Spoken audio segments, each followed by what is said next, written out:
তারেক রহমানের ঘোষণায় জাতীয় নবম পে স্কেলের গেজেট প্রকাশ।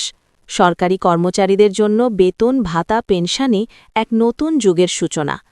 বন্ধুরা, বিস্তারিত আলোচনায় যাওয়ার আগে এখনও যারা চ্যানেলটি সাবস্ক্রাইব করেননি, অনুরোধ করছি এখনই সাবস্ক্রাইব করে বেল বাটনটি অন করে দিন, যাতে জাতীয় গুরুত্বপূর্ণ সব আপডেট সবার আগে পেয়ে যান। আজ দেশের প্রশাসনিক কাঠামোতে যুক্ত হল এক ঐতিহাসিক অধ্যায়। রাজধানী ঢাকার তেজগাঁওয়ে নিজ কার্যালয়ে এক উচ্চ পর্যায়ের বৈঠকে তারেক রহমান আনুষ্ঠানিকভাবে জাতীয় নবম পে স্কেলের গেজেট প্রকাশের ঘোষণা দেন। বৈঠকে উপস্থিত ছিলেন অর্থমন্ত্রী আমির খসরু আহমেদ এবং অর্থ প্রতিমন্ত্রীসহ সংশ্লিষ্ট ঊর্ধ্বতন কর্মকর্তারা। দীর্ঘ সময় ধরে চলা এই বৈঠকে দেশের সামগ্রিক অর্থনৈতিক বাস্তবতা, মূল্যস্ফীতি, রাজস্ব আয়, বৈদেশিক লেনদেন পরিস্থিতি এবং সরকারি কর্মকর্তা-কর্মচারীদের জীবনযাত্রার মান নিয়ে বিস্তারিত পর্যালোচনা করা হয়। বৈঠকের শুরুতেই দেশের আর্থিক সক্ষমতা ও ভবিষ্যৎ রাজস্ব প্রবৃদ্ধির সম্ভাবনা নিয়ে একটি উপস্থাপনা তুলে ধরা হয়।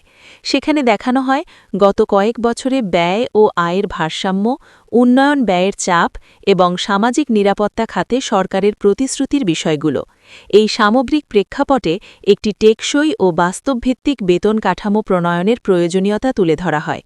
ঘোষণাকালে তারেক রহমান বলেন, নবম পে স্কেল শুধু বেতন বৃদ্ধি নয়, এটি একটি দীর্ঘমেয়াদী প্রশাসনিক সংস্কারের অংশ।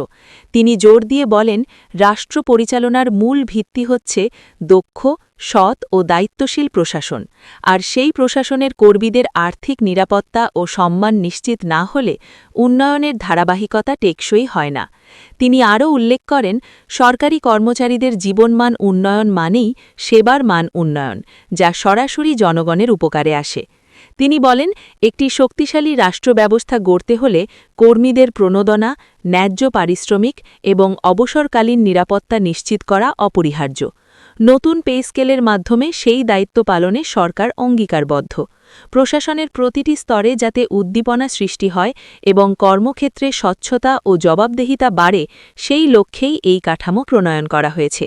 অর্থমন্ত্রী আমির খসরু আহমেদ তার বক্তব্যে জানান, নতুন পে স্কেল প্রণয়নের ক্ষেত্রে আন্তর্জাতিক মানদণ্ড, আঞ্চলিক তুলনামূলক বিশ্লেষণ এবং দেশের আর্থিক সক্ষমতা বিবেচনায় নেওয়া হয়েছে।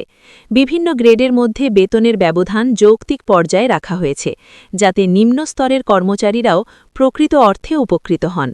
সর্বনিম্ন স্তর থেকে শুরু করে উচ্চপদস্থ কর্মকর্তা পর্যন্ত সবার জন্য একটি ভারসাম্যপূর্ণ কাঠামো তৈরি করা হয়েছে। তিনি আরও বলেন, বার্ষিক ইনক্রিমেন্টের হার পুনর্বিন্যাস করা হয়েছে, যাতে দীর্ঘমেয়াদে কর্মীরা ধাপে ধাপে আর্থিক উন্নতি অনুভব করতে পারেন। বাড়ি ভাড়া ভাতা বর্তমান বাজার দরের সঙ্গে সামঞ্জস্য রেখে সমন্বয় করা হয়েছে।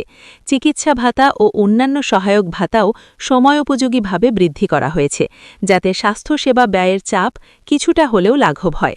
অবসরপ্রাপ্ত কর্মকর্তা-কর্মচারীদের বিষয়েও বিশেষ গুরুত্ব দেওয়া হয়েছে। পেনশন কাঠামোকে আধুনিকায়ন করে এমনভাবে সাজানো হয়েছে যাতে অবসর পরবর্তী জীবনে আর্থিক অনিশ্চয়তা কমে আসে। গ্র্যাচুইটি, লাম্প গ্র্যান্ট এবং পারিবারিক পেনশন ব্যবস্থায়ও প্রয়োজনীয় সংশোধন আনা হয়েছে। সরকারের পক্ষ থেকে জানানো হয়েছে, যারা দীর্ঘদিন সেবা দিয়েছেন তাদের অবদানের যথাযথ স্বীকৃতি দিতেই এই পরিবর্তন। বৈঠকে আরও আলোচিত হয় কর্মদক্ষতা ভিত্তিক মূল্যায়ন প্রক্রিয়া শক্তিশালী করার বিষয়টি।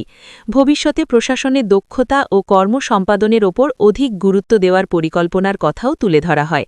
এতে করে মেধা ও যোগ্যতার ভিত্তিতে অগ্রগতির পথ আরও সুসংহত হবে বলে আশা করা হচ্ছে।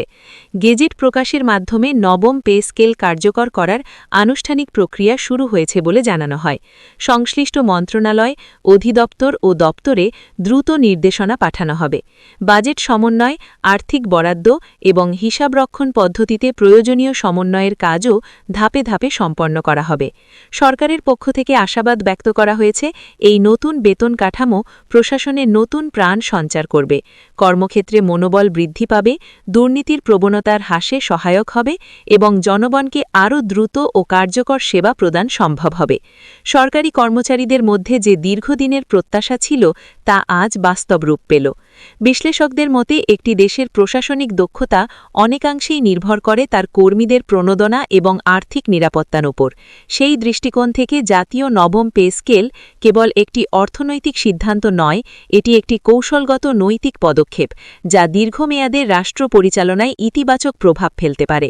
সব মিলিয়ে আজকের এই ঘোষণা সরকারি কর্মকর্তা-কর্মচারীদের জন্য নতুন আশার বার্তা নিয়ে এসেছে।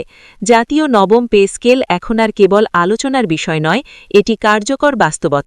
বেতন, ভাতা ও পেনশনে এই পুনর্বিন্যাস প্রশাসনের প্রতিটি স্তরে ইতিবাচক পরিবর্তনের ইঙ্গিত দিচ্ছে। দেশের উন্নয়ন যাত্রায় সরকারি কর্মচারীদের ভূমিকা আরও সুদৃঢ় ও মর্যাদাপূর্ণ করতে এই পদক্ষেপ একটি গুরুত্বপূর্ণ মাইলফলক হিসাবে বিবেচিত হবে।